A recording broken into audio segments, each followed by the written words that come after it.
Welcome to my Burning Crusade pre-patch Shaman leveling guide, where I'll cover what gear and talents I'll be using, some useful tips and tricks, and of course my leveling from 1 to 60. Alright, so there's a couple of things we can do the moment you create your character. You can either start leveling up in the Draenei starting area, but in the beginning of the pre-patch there will be so many people here, which is why it might be better to ask a mage for a portal to another main city and then run to another starting location, or simply ask a warlock to summon you to those locations. I know there's a boat at the western part of Azure Isle, but this will take you to Addon, and from Addon we can go to the Nessus. But I wouldn't recommend you to do the Night Elf starting area, the reason being that there's going to be no Shaman class trainer. My own plan is to get to the nearest mailbox as quickly as possible and pick up the different items that I've enchanted. These are going to increase my leveling speed by a high amount, especially having Fiery Weapon on your one hand.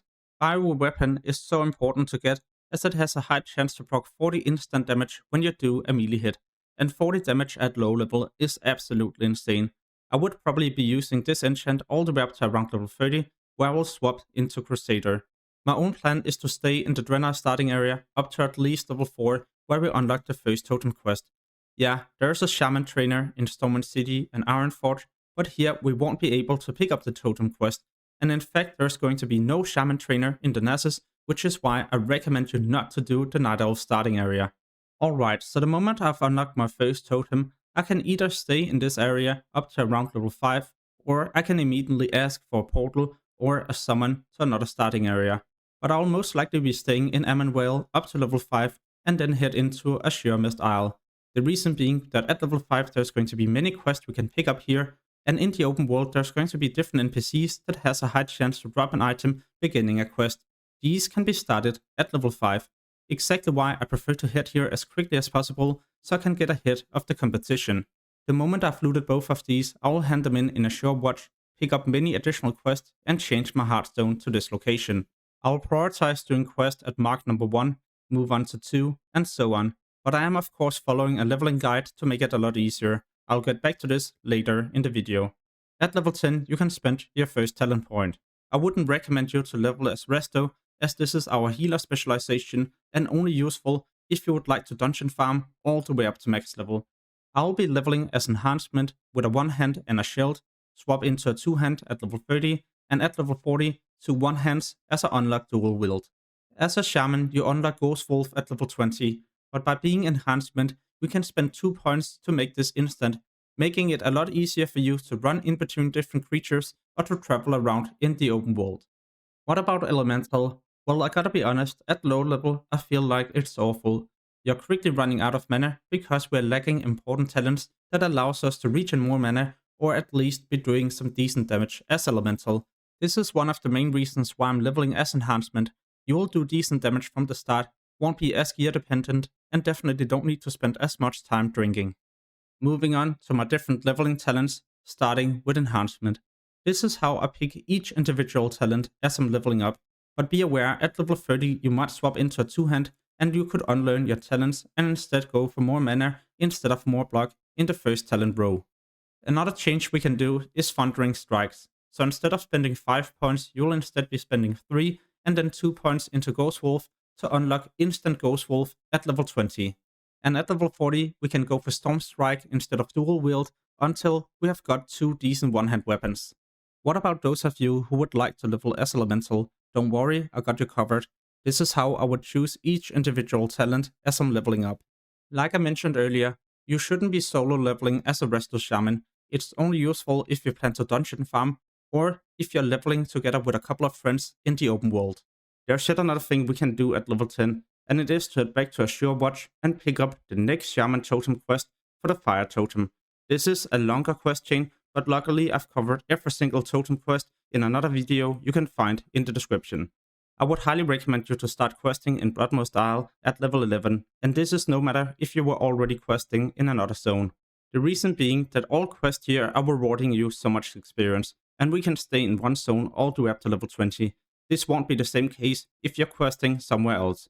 What I like as well is that you're being rewarded with so many green upgrades. These will increase your leveling speed.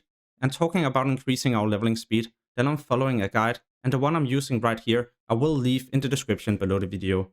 It will help me get to level 60 rather quickly, and in the Burning Crusade, I'll continue to use it to level 70. There's an arrow guiding you in the direction you gotta head to, quest text has been shortened to make it easier for you to understand, and each individual step will be shown in the add-on and on your map. You can test out the add-on for free or purchase the full version that will work all the way up to max level, including reputation farms and an easy to follow dungeon leveling guide. You can test out the free version by using the link below the video, and those of you deciding to purchase the full version will automatically receive a discount if you use the link as well. In a moment, I'll be sharing my different leveling strategies, but first I would like to cover the stats I prefer to go for. As enhancement, strength and agility are the best stats. Strength are not only increasing my attack power, but my block, useful when you're using a one-hand weapon and a shield. Agility increasing my crit and armor, and these stats are just amazing together, which is why I'm mainly going for items called of the Tiger.